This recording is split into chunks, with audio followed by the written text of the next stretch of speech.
Hello guys, welcome back on my YouTube channel Commerce EduTech.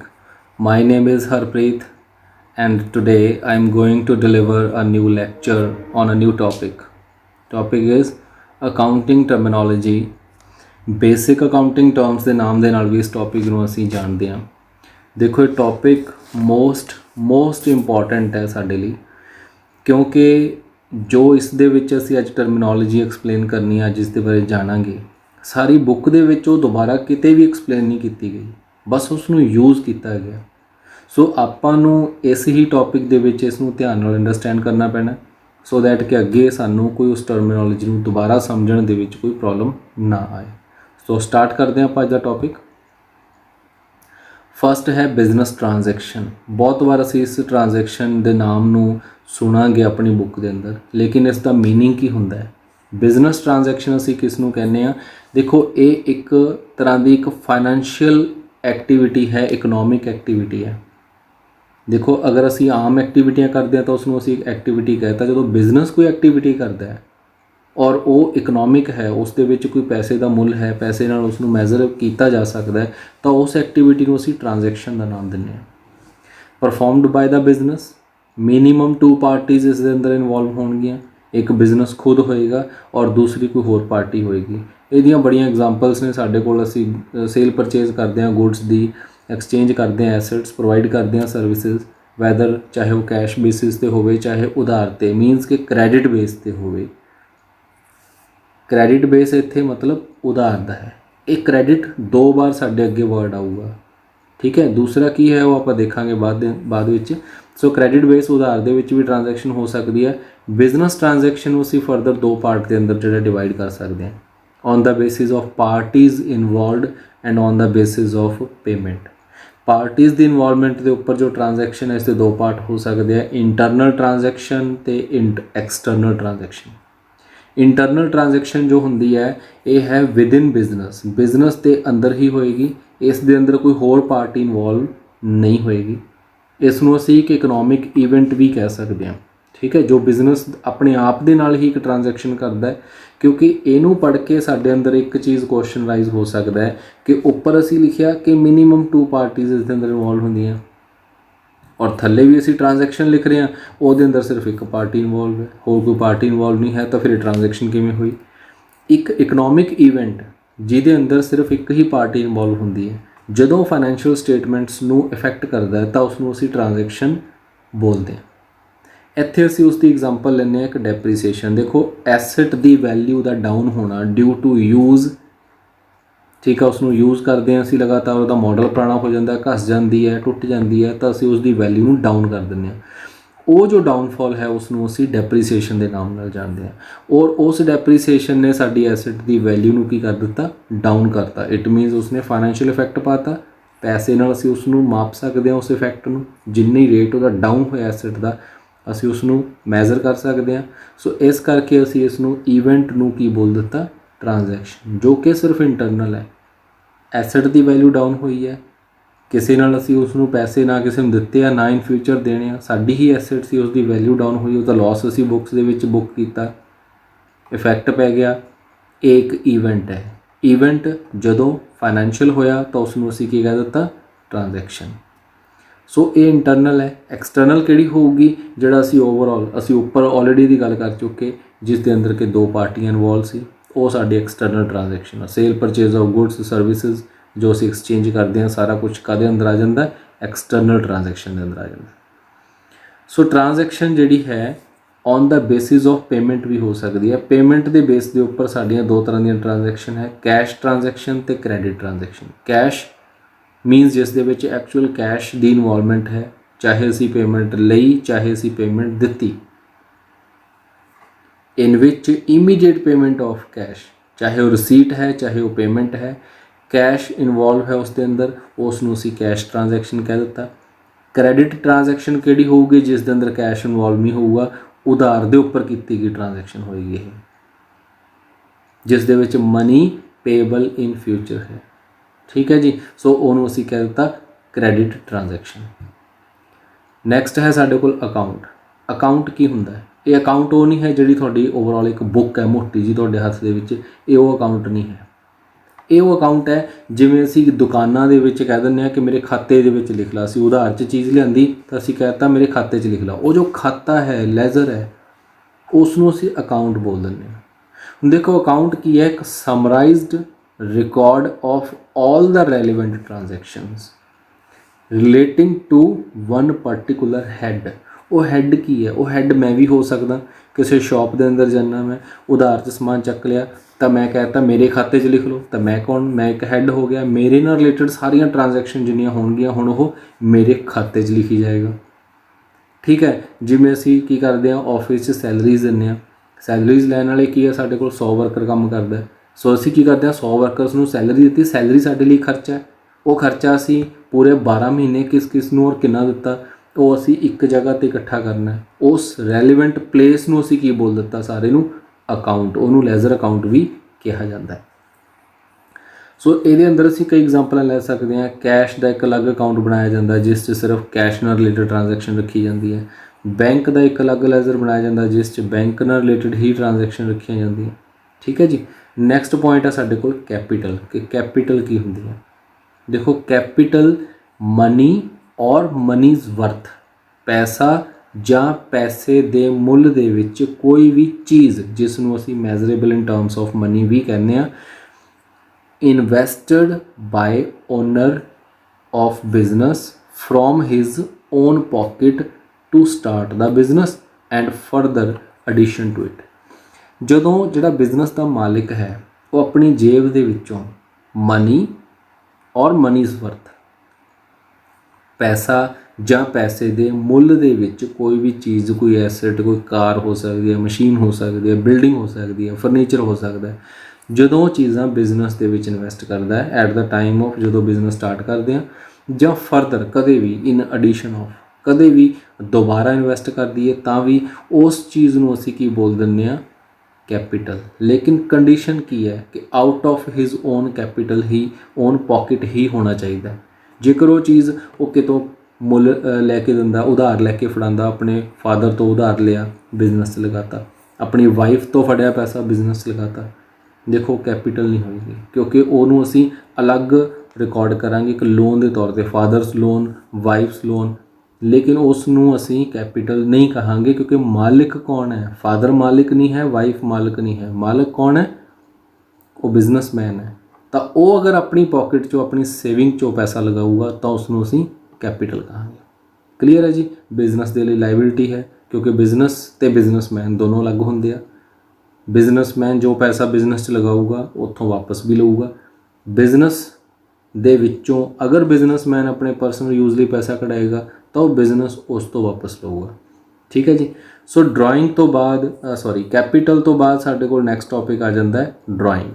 Drawing ਕੀ ਚੀਜ਼ ਹੁੰਦੀ ਹੈ? ਜਿਵੇਂ ਹੁਣ ਕੈਪੀਟਲ ਕੀ ਸੀ? Money invested into the business. Drawing ਦੇ ਲਈ ਅਸੀਂ ਕੀ ਲਿਖਾਂਗੇ? Money or money's worth withdrawn by the owner from the business for his personal use. ਹੁਣ ਇੱਥੇ ਕੀ ਹੋਇਆ? ਬਿਜ਼ਨਸਮੈਨ ਨੇ ਆਪਣੇ ਪਰਸਨਲ ਯੂਜ਼ ਦੇ ਲਈ ਬਿਜ਼ਨਸ ਦੇ ਵਿੱਚੋਂ ਮਨੀ ਔਰ ਮਨੀਜ਼ ਵਰਥ ਕੁਛ ਵਿਡਰਾ ਕਰਾ ਲਿਆ ਆਪਣੇ ਪਰਸਨਲ ਯੂਜ਼ ਲਈ, ਤਾਂ ਉਸ ਨੂੰ ਅਸੀਂ ਕੀ ਬੋਲ ਦਿੰਦੇ ਹਾਂ? ਡਰਾਇੰਗ। ਅਗਰ ਕੈਪੀਟਲ ਉਸਨੇ ਬਿਜ਼ਨਸ ਤੋਂ ਪੈਸਾ ਲੈਣਾ ਹੈ ਤਾਂ ਡਰਾਇੰਗ ਉਸਨੇ ਬਿਜ਼ਨਸ ਨੂੰ ਪੈਸਾ ਵਾਪਸ ਦੇਣਾ ਹੋਏਗਾ। ਕਲੀਅਰ ਜੀ। ਨੈਕਸਟ ਹੈ ਲਾਇਬਿਲਿਟੀ। ਸੋ ਅਸੀਂ ਲਾਇਬਿਲਿਟੀ ਕਿਸ ਨੂੰ ਕਹਿੰਦੇ ਹਾਂ? Liability is an obligation of the business. Obligation ਅਸੀਂ ਕਿਹਨੂੰ ਕਹਿੰਦੇ ਹਾਂ? ਜ਼ਿੰਮੇਵਾਰੀ। ਜੋ ਸਾਡੀ ਜ਼ਿੰਮੇਵਾਰੀ ਹੈ ਅਸੀਂ ਹਜੇ ਪੂਰੀ ਕਰਨੀ ਹੈ, ਪੈਂਡਿੰਗ ਹੈ ਸਾਡੀ।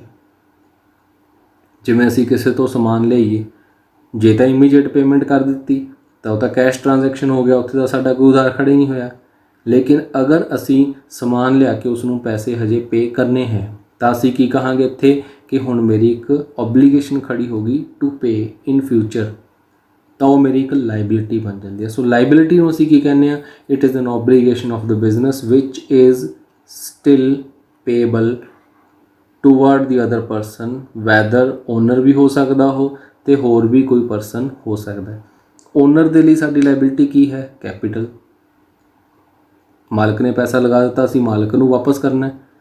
ਬਾਕੀ ਪਰਸਨਸ ਦੇ ਲਈ ਕੀ ਹੋ ਸਕਦਾ? ਉਧਾਰ 'ਚ ਮਾਲ ਚੱਕਿਆ ਹੋਇਆ, ਉਧਾਰ ਦੇ ਵਿੱਚ ਪੈਸਾ ਬੈਂਕਰ ਤੋਂ ਲਿਆ ਹੋਇਆ, ਉਸ ਨੂੰ ਵਾਪਸ ਕਰਨਾ, ਤਾਂ ਉਹ ਮੇਰੀ ਕੀ ਹੈ? Liability toward the other person ਹੈ। ਸੋ ਇਸ ਤਰ੍ਹਾਂ दो तरह ਦੀਆਂ ਸਾਡੀਆਂ ਲਾਇਬਿਲਿਟੀਜ਼ ਹੋ ਸਕਦੀਆਂ, ਇੱਕ ਕਰੰਟ ਲਾਇਬਿਲਿਟੀ ਹੈ, ਇੱਕ ਫਿਕਸ ਲਾਇਬਿਲਿਟੀ। ਕਰੰਟ ਲਾਇਬਿਲਿਟੀ ਕਿਹੜੀ ਹੁੰਦੀ ਹੈ? ਕਰੰਟ ਲਾਇਬਿਲਿਟੀ ਹੈ which is payable within short period like within 1 year. ਜਿਹੜੀ ਲਾਇਬਿਲਿਟੀ ਅਸੀਂ 1 ਸਾਲ ਦੇ ਅੰਦਰ ਅੰਦਰ ਪੇ ਕਰਨੀ ਹੈ ਉਸ ਨੂੰ ਅਸੀਂ ਕੀ ਬੋਲ ਦਿੰਦੇ ਹਾਂ? Current liability.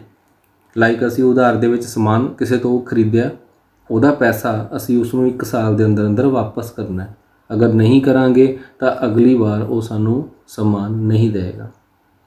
ਠੀਕ ਹੈ ਜੀ। ਸੋ ਇਸ ਕਰਕੇ ਜਿਹੜੀਆਂ ਅਸੀਂ ਸ਼ਾਰਟ ਟਰਮ ਲੋਨ ਵੀ ਲਏ ਹੁੰਦੇ ਆ, ਜਿਹੜੇ ਅਸੀਂ 1 ਸਾਲ ਦੇ ਲਈ ਲਏ, ਉਹ ਸਾਰੇ ਸਾਡੇ ਕਰੰਟ ਲਾਇਬਿਲਿਟੀ ਦੇ ਅੰਡਰ ਹੀ ਆਉਣਗੇ।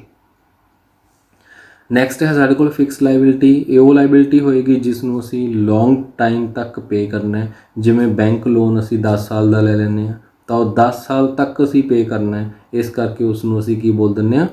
Long term liability. ਨੈਕਸਟ ਹੈ ਸਾਡੇ ਕੋਲ ਕੰਟੀਨਜੈਂਟ ਲਾਇਬਿਲਿਟੀ। ਦੇਖੋ ਕੰਟੀਨਜੈਂਟ ਲਾਇਬਿਲਿਟੀ ਕਿਹੜੀ ਹੋਈ? ਇਸ ਨੂੰ ਅਚਨਚੇਤ ਲਾਇਬਿਲਿਟੀ ਵੀ ਕਿਹਾ ਜਾਂਦਾ ਪੰਜਾਬੀ ਦੇ ਵਿੱਚ। ਅਚਨਚੇਤ ਦਾ ਮਤਲਬ ਜਿਹੜੀ ਅਚਾਨਕ ਆ ਜਾਂਦੀ ਹੈ, ਸਾਨੂੰ ਜਿਸ ਦੇ ਬਾਰੇ ਪਹਿਲਾਂ ਤੋਂ ਅੰਦਾਜ਼ਾ ਨਹੀਂ ਹੁੰਦਾ। ਇਹ ਲਾਇਬਿਲਿਟੀ ਕੀ ਹੈ? ਦੋਜ਼ ਵਿਚ ਮੇ ਔਰ ਮੇ ਨਾਟ, ਦੇਖੋ ਮੇ ਨਾਟ ਪੇਏਬਲ ਇਨ ਫਿਊਚਰ, ਜੋ ਕਿ ਅਰਾਈਜ਼ ਹੋ ਵੀ ਸਕਦੀ ਹੈ, ਨਹੀਂ ਵੀ ਹੋ ਸਕਦੀ, ਉਸ ਨੂੰ ਅਸੀਂ ਕਹਿੰਦੇ ਹਾਂ। ਹੁਣ ਇਹ ਲਾਇਬਿਲਿਟੀ ਜਿਹੜੀ ਹੈ ਇਹ ਸਾਡੇ ਕੋਲ ਆਉਂਦੀ ਹੈ due to some court cases. ਜਿਵੇਂ ਕਿਸੇ ਕਸਟਮਰ ਨੇ ਸਾਡੇ ਸਮਾਨ ਨੂੰ ਲੈ ਕੇ ਕੋਰਟ 'ਚ ਕੇਸ ਕਰ ਦਿੱਤਾ। ਹੁਣ ਜੇ ਕੋਰਟ ਨੇ ਜੋ ਫੈਸਲਾ ਹੈ, ਹੀਅਰਿੰਗ ਹੈ, ਉਹ ਸਾਡੇ ਫੇਵਰ 'ਚ ਆ ਜਾਂਦੀ ਹੈ ਤਾਂ ਲਾਇਬਿਲਿਟੀ ਅਰਾਈਜ਼ ਨਹੀਂ ਹੋਊਗੀ। ਅਗਰ ਹੀਅਰਿੰਗ ਕੋਰਟ ਦੀ ਸਾਡੇ ਅਗੇਂਸਟ ਹੋ ਜਾਂਦੀ ਹੈ ਤਾਂ ਸਾਨੂੰ ਕੁਛ ਨਾ ਕੁਛ ਜਿਹੜਾ ਫਾਈਨ ਹੈ ਉਹ ਕੋਰਟ ਲਗਾ ਸਕਦੀ ਹੈ। ਉੱਥੇ ਸਾਡੀ ਜਿਹੜੀ ਨਵੀਂ ਲਾਇਬਿਲਿਟੀ ਖੜੀ ਹੋਊਗੀ ਉਹਨੂੰ ਅਸੀਂ ਕੀ ਬੋਲ ਦਿੰਦੇ ਹਾਂ? Contingent liability. Clear? Next point ਹੈ ਸਾਡਾ ਐਸੈਟਸ। ਐਸੈਟਸ ਅਸੀਂ ਕਿਸ ਨੂੰ ਕਹਿੰਦੇ ਹਾਂ? Assets are those economic resources. ਦੇਖੋ ਰਿਸੋਰਸਿਸ ਤਾਂ ਹੈਗੇ ਆ ਇਕਨੋਮਿਕ, ਕਿਉਂਕਿ ਇਸ ਦਾ ਪੈਸੇ ਦੇ ਵਿੱਚ ਇੱਕ ਮੁੱਲ ਹੁੰਦਾ ਹੈ, ਔਰ ਜਿਸ ਨੂੰ ਅਸੀਂ ਯੂਜ਼ ਕਰਦੇ ਹਾਂ। Owned by the business and having lawful ownership ਹੈ ਬਿਜ਼ਨਸ ਦੇ ਕੋਲ right to use and right to dispose of, ਕਿ ਬਿਜ਼ਨਸ ਕੋਲ ਲॉफुल ਰਾਈਟ ਹੈ ਉਸ ਐਸੈਟ ਨੂੰ ਯੂਜ਼ ਕਰਨ ਦਾ, ਉਸ ਨੂੰ ਵੇਚਣ ਦਾ ਰਾਈਟ ਜਿਹੜਾ ਹੈ ਬਿਜ਼ਨਸ ਕੋਲ ਹੈ, ਔਰ ਬਿਜ਼ਨਸ ਇਸ ਨੂੰ ਯੂਜ਼ ਕਰਦਾ ਹੈ ਅਰਨਿੰਗ ਦੇ ਲਈ। ਹੁਣ ਇਹਦੇ ਵਿੱਚ ਕੀ ਕੀ ਆਊਗਾ? ਦੇਖੋ ਅਸੀਂ ਲੈਂਡ ਨੂੰ ਯੂਜ਼ ਕਰਦੇ ਹਾਂ, ਅਸੀਂ ਮਸ਼ੀਨ ਨੂੰ ਯੂਜ਼ ਕਰਦੇ ਹਾਂ, ਅਸੀਂ ਬਿਲਡਿੰਗ ਨੂੰ ਯੂਜ਼ ਕਰਦੇ ਹਾਂ, ਅਸੀਂ ਫਰਨੀਚਰ ਨੂੰ ਯੂਜ਼ ਕਰਦੇ ਹਾਂ, ਤਾਂ ਕਿ ਸਾਡੇ ਬਿਜ਼ਨਸ ਦੇ ਜੋ ਰੂਟੀਨ ਵਰਕ ਦੇ ਕੰਮ ਹੈ ਉਹ ਚੱਲਦੇ ਰਹਿਣ, ਸਾਡੀ ਅਰਨਿੰਗ ਹੁੰਦੀ ਰਹੇ। ਇਹਨਾਂ ਤੋਂ ਬਿਨਾਂ ਸਾਡੀ ਅਰਨਿੰਗ ਨਹੀਂ ਹੋ ਸਕਦੀ। ਸੋ ਇਹਨਾਂ ਨੂੰ ਅਸੀਂ ਕੀ ਬੋਲਦੇ ਹਾਂ? ਐਸੈਟਸ। ਹੁਣ ਐਸੈਟਸ ਨੂੰ ਵੀ ਫਰਦਰ ਅਸੀਂ ਅੱਗੇ ਕਲਾਸੀਫਾਈਡ ਕਰਦੇ ਹਾਂ 2 ਪਾਰਟ ਦੇ ਵਿੱਚ, ਇੱਕ ਕਰੰਟ ਐਸੈਟ, ਇੱਕ ਫਿਕਸ ਐਸੈਟ। ਜੋ ਕਰੰਟ ਐਸੈਟ ਹੈ ਇਹ ਉਹ ਐਸੈਟ ਹੈ ਜਿਸ ਨੂੰ ਕਿ ਸ਼ਾਰਟ ਪੀਰੀਅਡ ਦੇ ਲਈ ਅਸੀਂ ਪਰਚੇਜ਼ ਕੀਤਾ, ਜੋ ਸਾਡੇ ਕੋਲ ਹੈ, ਜਿਸ ਨੂੰ ਅਸੀਂ 1 ਸਾਲ ਦੇ ਅੰਦਰ ਅੰਦਰ ਜਿਹੜਾ ਹੈ ਯੂਜ਼ ਕਰਕੇ ਖ਼ਤਮ ਕਰ ਦਿੰਦੇ ਹਾਂ, ਜਾਂ 1 ਸਾਲ ਦੇ ਅੰਦਰ ਅੰਦਰ ਉਹ ਕੈਸ਼ ਦੇ ਵਿੱਚ ਕਨਵਰਟ ਹੋ ਜਾਂਦੀ ਹੈ। ਕੀ ਲਿਖਿਆ ਇਹਦੇ ਲਈ? Those assets which are usable for short period or we can say whose benefit absorbed and which could convertible into cash within 1 year। ਜਿਸ ਦੇ ਬੈਨੀਫਿਟ ਸਾਨੂੰ 1 ਸਾਲ ਦੇ ਅੰਦਰ ਅੰਦਰ ਮਿਲ ਜਾਂਦੇ ਆ ਸਾਰੇ, ਜਾਂ ਜਿਸ ਨੂੰ ਅਸੀਂ 1 ਸਾਲ ਦੇ ਅੰਦਰ ਅੰਦਰ ਕੈਸ਼ 'ਚ ਕਨਵਰਟ ਕਰ ਸਕਦੇ ਹਾਂ, ਉਸ ਨੂੰ ਅਸੀਂ ਬੋਲਦੇ ਹਾਂ ਕਰੰਟ ਐਸੈਟ। ਇਹਦੇ ਅੰਦਰ itself cash, bank balance, stock, debtors, short term investments ਆ ਜਾਂਦੀਆਂ। ਹੁਣ ਡੈਟਰਸ ਇਹਦੇ ਅੰਦਰ ਤੁਹਾਡੇ ਲਈ ਇੱਕ ਨਵਾਂ ਵਰਡ ਹੈ। ਡੈਟਰਸ ਕੀ ਹੈ? ਇੱਥੇ ਤੁਸੀਂ ਰਾਊਂਡ ਕਰ ਸਕਦੇ ਹੋ ਇਸ ਨੂੰ, ਅੱਗੇ ਆਪਾਂ ਡੈਟਰਸ ਵੀ ਦੇਖਾਂਗੇ ਵੀ ਡੈਟਰਸ ਕੀ ਹੁੰਦੇ ਆ। ਹੁਣ ਅੱਗੇ ਅਸੀਂ ਦੇਖੀਏ ਫਿਕਸ ਐਸੈਟਸ ਕਿਹੜੀਆਂ ਹੁੰਦੀਆਂ। ਦੇਖੋ ਫਿਕਸਡ ਲਾਇਬਿਲਿਟੀ ਵੀ ਸੀ, ਲੌਂਗ ਟਰਮ ਲਾਇਬਿਲਿਟੀ, ਜਿਹਦੀ ਕਿ 1 ਤੋਂ ਜ਼ਿਆਦਾ ਸਾਲ ਦੇ ਲਈ ਸਾਡੇ ਕੋਲ ਰਹਿੰਦੀ ਹੈ, ਅਸੀਂ 1 ਸਾਲ ਤੋਂ ਜ਼ਿਆਦਾ ਲਈ ਪੇ ਕਰਨੇ ਆ। ਸਿਮਿਲਰ ਫਿਕਸਡ ਐਸੈਟਸ ਹੁੰਦੀ ਹੈ ਜਿਹੜੀ ਐਸੈਟ ਸਾਡੇ ਕੋਲ 1 ਸਾਲ ਤੋਂ ਜ਼ਿਆਦਾ ਲਈ ਹੈ, ਜਿਸ ਦਾ ਬੈਨੀਫਿਟ ਸਾਨੂੰ 1 ਸਾਲ ਤੋਂ ਜ਼ਿਆਦਾ ਮਿਲੂਗਾ, ਔਰ ਜੋ ਕੀ ਲਿਖਦੇ ਹਾਂ ਇੱਥੇ ਅਸੀਂ? Convertible, not convertible into cash in short period, benefit of which arise ਸਾਨੂੰ ਹੁੰਦਾ ਲੌਂਗ ਪੀਰੀਅਡ ਦੇ ਲਈ। There are 2 types of non current assets, ਜਿਸ ਦੇ ਬੈਨੀਫਿਟ ਸਾਨੂੰ ਕੀ 1 ਸਾਲ ਤੋਂ ਜ਼ਿਆਦਾ ਲਈ ਮਿਲਦਾ। ਜਿਵੇਂ ਕਿ ਬਿਲਡਿੰਗ ਸਾਡੇ ਕੋਲ ਅੱਜ ਹੈ 10 ਸਾਲ 20 ਸਾਲ ਖੜੀ ਰਹੂਗੀ, ਫਰਨੀਚਰ 10 ਸਾਲ 20 ਸਾਲ ਰਹਿ ਸਕਦਾ ਹੈ, ਮਸ਼ੀਨ 10 ਸਾਲ 15 ਸਾਲ ਕੱਟ ਸਕਦੀ ਹੈ, ਲੇਕਿਨ ਸਟਾਕ 10 ਸਾਲ ਨਹੀਂ ਕੱਟ ਸਕਦਾ। ਸਟਾਕ ਸਾਡੇ ਕੋਲ ਕੀ ਹੈ? 1 ਸਾਲ ਦੇ ਅੰਦਰ ਅੰਦਰ ਨਿਕਲ ਜੂਗਾ, ਵੇਚ ਦਾਂਗੇ ਅਸੀਂ, ਕੁਛ ਮਹੀਨਿਆਂ 'ਚ ਵੇਚ ਦਾਂਗੇ, ਫਿਰ ਨਵਾਂ ਆਊਗਾ ਉਹ ਵੇਚ ਦਾਂਗੇ, ਫਿਰ ਨਵਾਂ ਆਊਗਾ ਉਹ ਵੇਚ। ਸੋ ਕਰੰਟ ਐਸਟ ਹੈ, ਉਹਨੂੰ ਅਸੀਂ ਫਿਕਸ ਐਸਟ ਨਹੀਂ ਕਹਿ ਸਕਦੇ। ਅਗਰ ਦੇਖੋ ਬੈਂਕ ਦੇ ਵਿੱਚ ਇੱਕ FD ਕਰਾਈਏ, 1 ਸਾਲ ਦੇ ਲਈ ਕਰਾਈਏ ਤਾਂ ਉਹ ਕਰੰਟ ਐਸਟ ਹੈ, ਅਗਰ 2 ਸਾਲ ਦੇ ਲਈ ਕਰਾ ਲਈਏ ਤਾਂ ਉਹ ਕੀ ਹੈ, ਨੋਨ ਕਰੰਟ ਐਸਟ ਹੈ। ਇਸੇ ਤਰ੍ਹਾਂ ਜੋ ਫਿਕਸ ਐਸਟਸ ਹੈ ਸਾਡੀਆਂ, ਇਹਨੂੰ 2 ਪਾਰਟ ਦੇ ਵਿੱਚ ਵੰਡਿਆ ਜਾਂਦਾ, ਇੱਕ ਟੈਂਜੀਬਲ ਐਸਟ, ਇੱਕ ਇਨਟੈਂਜੀਬਲ ਐਸਟ। ਟੈਂਜੀਬਲ ਐਸਟਸ ਉਹ ਹੁੰਦੀਆਂ ਨੇ ਜਿਸ ਨੂੰ ਅਸੀਂ ਦੇਖ ਸਕਦੇ ਹਾਂ, ਛੂਹ ਸਕਦੇ ਹਾਂ, ਲਾਈਕ ਬਿਲਡਿੰਗ, ਫਰਨੀਚਰ, ਲੈਂਡ। ਇਨਟੈਂਜੀਬਲ ਐਸਟ ਕਿਹੜੀ ਹੈ, ਜਿਸ ਨੂੰ ਅਸੀਂ ਦੇਖ ਨਹੀਂ ਸਕਦੇ, ਛੂਹ ਨਹੀਂ ਸਕਦੇ, ਲੇਕਿਨ ਫਿਰ ਵੀ ਉਹ ਸਾਡੀ ਐਸਟ ਹੈ, ਉਸ ਤੋਂ ਸਾਨੂੰ ਬੈਨੀਫਿਟ ਹੁੰਦਾ ਹੈ, ਲਾਈਕ ਗੁੱਡਵਿਲ। ਦੇਖੋ ਗੁੱਡਵਿਲ ਕੀ ਹੈ, ਸਾਡੀ ਰੈਪੂਟੇਸ਼ਨ ਹੈ ਮਾਰਕੀਟ ਦੇ ਵਿੱਚ। ਰੈਪੂਟੇਸ਼ਨ ਦਾ ਸਾਨੂੰ ਫਾਇਦਾ ਹੁੰਦਾ ਕਿ ਨਹੀਂ ਹੁੰਦਾ? ਹੁੰਦਾ ਹੈ। ਰੈਪੂਟੇਸ਼ਨ ਹੈ ਤਾਂ ਸਾਡੇ ਕੋਲ ਕਸਟਮਰ ਅੱਛਾ ਆਊਗਾ, ਰੈਪੂਟੇਸ਼ਨ ਹੈ ਤਾਂ ਸਾਨੂੰ ਬੈਂਕਰ ਲੋਨ ਅੱਛਾ ਦੇ ਦੂਗਾ, ਰੈਪੂਟੇਸ਼ਨ ਨਹੀਂ ਹੈ ਤਾਂ ਨਾ ਕਸਟਮਰ ਨੇ ਆਉਣਾ, ਨਾ ਬੈਂਕ ਨੇ ਲੋਨ ਦੇਣਾ। ਠੀਕ ਹੈ, ਸੋ ਇਸ ਕਰਕੇ ਰੈਪੂਟੇਸ਼ਨ ਸਾਡੇ ਕੰਮ ਆਉਂਦੀ ਆ, ਉਹ ਵੀ ਸਾਡੀ ਐਸਟ ਹੈ। ਰੈਪੂਟੇਸ਼ਨ ਇਕੱਲੀ ਵਿਕ ਵੀ ਜਾਂਦੀ ਆ। ਹੁਣ ਵਿਕਦੀ ਕਿਵੇਂ ਆ? ਦੇਖੋ ਰੈਪੂਟੇਸ਼ਨ ਜਿਹੜੀ ਹੈ ਕੀ ਹੈ, ਜਿਵੇਂ ਕਿ ਤੁਸੀਂ ਮੈਕਡੋਨਲਡ ਦੀ ਅਗਰ ਫਰੈਂਚਾਈਜ਼ੀ ਲੈਣੀ ਹੋਵੇ ਤਾਂ 1.5 ਕਰੋੜ ਰੁਪਏ ਲੱਗਦਾ। ਉਹ ਕੀ ਦਿੰਦੇ ਆਪਾਂ ਨੂੰ 1.5 ਕਰੋੜ ਦੇ ਵਿੱਚ? ਖੁਰਚਣੇ, ਭਾਂਡੇ, ਪਤੀਲੇ, ਇਹ ਦੇਣਗੇ 1 ਕਰੋੜ ਦੇ? ਨਹੀਂ, 1 ਕਰੋੜ 'ਚ ਸਿਰਫ ਆਪਣਾ ਨਾਮ ਦਿੰਦੇ ਆ ਸਾਨੂੰ, ਅਸੀਂ ਨਾਮ ਯੂਜ਼ ਕਰਦੇ ਆ ਉਹਨਾਂ ਦਾ। ਬਾਕੀ ਸਾਰਾ ਕੁਝ ਸਾਡਾ ਆਪਣਾ, ਪਲੇਸ ਵੀ ਸਾਡੀ ਆਪਣੀ ਹੋਏਗੀ, ਕੰਸਟਰਕਸ਼ਨ ਸਾਡੀ ਆਪਣੀ ਹੋਊਗੀ। ਜਸਟ ਨਾਮ ਜਿਹੜਾ ਉਹਨਾਂ ਨੇ ਸਾਨੂੰ ਪ੍ਰੋਵਾਈਡ ਕੀਤਾ, ਉਸ ਦਾ ਉਹਨਾਂ ਨੇ ਸਾਡੇ ਤੋਂ 1 ਕਰੋੜ ਰੁਪਏ ਲੈ ਲਿਆ। ਤਾਂ ਉਹ ਕੀ ਲਿਆ ਸੀ ਉਹਨਾਂ ਤੋਂ? ਅਸਲ ਦੇ ਵਿੱਚ ਉਹਨਾਂ ਦੀ ਗੁੱਡਵਿਲ ਅਸੀਂ ਬਾਏ ਕੀਤੀ ਹੈ। ਇਸ ਤਰ੍ਹਾਂ ਗੁੱਡਵਿਲ ਜਿਹੜੀ ਹੈ ਉਹ ਵਿਕ ਜਾਂਦੀ ਆ, ਉਹ ਬਿਜ਼ਨਸ ਦੀ ਐਸਟ ਹੁੰਦੀ ਹੈ। ਇਸ ਤੋਂ ਬਿਨਾਂ ਲਿਖਿਆ ਪੇਟੈਂਟਸ ਲਿਖਿਆ ਅਸੀਂ ਰਾਈਟਸ, ਕਿਸੇ ਚੀਜ਼ ਦੇ ਰਾਈਟਸ ਲੈ ਲੈਣੇ ਕਿ ਇਹਨੂੰ ਕੋਈ ਹੋਰ ਬੰਦਾ ਜਿਹੜਾ ਕਾਪੀ ਨਾ ਕਰ ਸਕੇ, ਕਾਪੀਰਾਈਟ ਲੈ ਲਿਆ, ਟ੍ਰੇਡਮਾਰਕ ਹੈ, ਉਹਨੂੰ ਅਸੀਂ ਦੇਖ ਨਹੀਂ ਸਕਦੇ। ਠੀਕ ਹੈ, ਉਹ ਰਾਈਟ ਜਿਹੜੇ ਹੁੰਦੇ ਆ ਸਾਡੇ ਕੋਲ, ਲਾਇਸੈਂਸ ਇੱਕ ਰਾਈਟ ਹੈ ਸਾਡਾ, ਲਾਇਸੈਂਸ ਦਾ ਕਾਗਜ਼ ਤੁਸੀਂ ਦੇਖ ਸਕਦੇ ਹੋ, ਉਹਦੇ ਪਿੱਛੇ ਜੋ ਰਾਈਟ ਹੈ, ਰਾਈਟ ਨੂੰ ਨਹੀਂ ਅਸੀਂ ਦੇਖ ਸਕਦੇ। ਸੋ ਇਸ ਕਰਕੇ ਉਹ ਵੀ ਸਾਡੀਆਂ ਐਸਟਸ ਨੇ, ਉਸ ਨੂੰ ਅਸੀਂ ਇਨਟੈਂਜੀਬਲ ਐਸਟ ਕਹਿ ਦਿੰਦੇ ਹਾਂ। ਇਸ ਤੋਂ ਬਾਅਦ ਸਾਡੇ ਕੋਲ ਕੁਝ ਲਿਕੁਇਡ ਐਸਟਸ ਆਉਂਦੀਆਂ ਨੇ। ਕਰੰਟ ਐਸਟ ਨੂੰ ਅਸੀਂ 1 ਸਾਲ ਦੇ ਅੰਦਰ ਅੰਦਰ ਕੈਸ਼ 'ਚ ਕਨਵਰਟ ਕਰਦੇ ਹਾਂ। ਲਿਕੁਇਡ ਐਸਟ ਜਿਹੜੀ ਹੁੰਦੀ ਹੈ, ਇਸ ਨੂੰ ਅਸੀਂ within few days minimum loss ਦੇ ਉੱਪਰ ਅਸੀਂ ਇਸ ਨੂੰ ਕੈਸ਼ 'ਚ ਕਨਵਰਟ ਕਰ ਸਕਦੇ ਹਾਂ। ਠੀਕ ਹੈ ਜੀ, ਇਸ ਨੂੰ ਅਸੀਂ ਲਿਕੁਇਡ ਐਸਟ ਕਹਿ ਦਿੰਦੇ ਹਾਂ। ਜਿਵੇਂ ਕਿ ਵੈਰੀ ਸ਼ਾਰਟ ਟਰਮ ਇਨਵੈਸਟਮੈਂਟ ਅਸੀਂ ਬੈਂਕ ਦੇ ਅੰਦਰ ਕਰਾ ਦਿੱਤੀ, ਉਹਨੂੰ ਅਸੀਂ ਲਿਕੁਇਡ ਐਸਟ ਦੇ ਵਿੱਚ ਕਾਊਂਟ ਕਰ ਲਿਆ। ਇਹਦੇ 'ਚ ਕੈਸ਼ ਤੇ ਬੈਂਕ ਬੈਲੈਂਸ ਔਰ ਇਨਵੈਸਟਮੈਂਟ ਵੈਰੀ ਸ਼ਾਰਟ ਪੀਰੀਅਡ ਦੇ ਲਈ ਜੋ ਕਰਾਈਆਂ ਗਈਆਂ, ਇਹ ਇਸ ਦੇ ਅੰਦਰ ਇਨਵੋਲਵ ਹੁੰਦੀਆਂ ਨੇ। ਠੀਕ ਹੈ ਜੀ, ਨੈਕਸਟ ਆ ਜਾਂਦੀ ਹੈ ਸਾਡੇ ਕੋਲ ਫਿਕਟੀਸ਼ੀਅਸ ਐਸਟ। ਹੁਣ ਦੇਖੋ ਫਿਕਟੀਸ਼ੀਅਸ ਐਸਟ ਜਿਹੜੀ ਹੈ, ਇਹ ਅਸੀਂ ਕੀ ਕਹਿੰਦੇ ਆ, ਹੈਵਿੰਗ ਨੋ ਫਿਜ਼ੀਕਲ ਫਾਰਮ। ਜਦੋਂ ਅਸੀਂ ਇੰਟੈਂਜੀਬਲ ਐਸਟ ਪੜ੍ਹੀ ਸੀ ਤਾਂ ਉਹਦੇ ਵਿੱਚ ਵੀ ਇਹੀ ਚੀਜ਼ ਆ ਜਾਂਦੀ ਹੈ ਕਿ ਹੈਵਿੰਗ ਨੋ ਫਿਜ਼ੀਕਲ ਫਾਰਮ। ਇੰਟੈਂਜੀਬਲ ਐਸਟ ਦੀ ਵੀ ਕੋਈ ਫਿਜ਼ੀਕਲ ਫਾਰਮ ਨਹੀਂ ਹੁੰਦੀ, ਫਿਕਟੀਸ਼ੀਅਸ ਐਸਟ ਦੀ ਵੀ ਕੋਈ ਫਿਜ਼ੀਕਲ ਫਾਰਮ ਨਹੀਂ ਹੁੰਦੀ। ਲੇਕਿਨ ਇੰਟੈਂਜੀਬਲ ਐਸਟ ਵਿਕ ਜਾਂਦੀ ਆ, ਲੇਕਿਨ ਫਿਕਟੀਸ਼ੀਅਸ ਐਸਟ ਜਿਹੜੀ ਹੈ ਉਸ ਦੀ ਕੋਈ ਰੀਸੇਲ ਵੈਲਿਊ ਵੀ ਨਹੀਂ ਹੁੰਦੀ। ਠੀਕ ਹੈ, ਇਹ ਇਹਨਾਂ ਦੇ ਵਿੱਚ ਫਰਕ ਹੈ, ਇਹਨੂੰ ਧਿਆਨ ਦੇ ਨਾਲ ਤੁਸੀਂ ਸੁਣਨਾ। Prepaid expenses, preliminary expenses are the main example of fictitious asset. ਹੁਣ ਦੇਖੋ ਪ੍ਰੀਪੇਡ ਦਾ ਮਤਲਬ ਕੀ ਹੈ, ਪੇਡ ਇਨ ਐਡਵਾਂਸ। ਕੁਝ ਖਰਚੇ ਅਸੀਂ ਐਡਵਾਂਸ 'ਚ ਪੇ ਕਰ ਦਿੰਦੇ ਹਾਂ, ਉਹ ਸਾਡੀ ਫਿਕਟੀਸ਼ੀਅਸ ਐਸਟ ਬਣ ਜਾਂਦੀ ਹੈ। ਜਾਂ ਬਿਜ਼ਨਸ ਨੇ ਆਪਣੀ ਰਜਿਸਟ੍ਰੇਸ਼ਨ ਤੋਂ ਵੀ ਪਹਿਲਾਂ ਕੁਝ ਖਰਚੇ ਕੀਤੇ ਸੀ, ਜਿਸ ਨੂੰ ਅਸੀਂ ਕੀ ਬੋਲ ਦਿੰਦੇ ਹਾਂ, ਪ੍ਰੀਲਿਮਿਨਰੀ ਐਕਸਪੈਂਸਿਸ।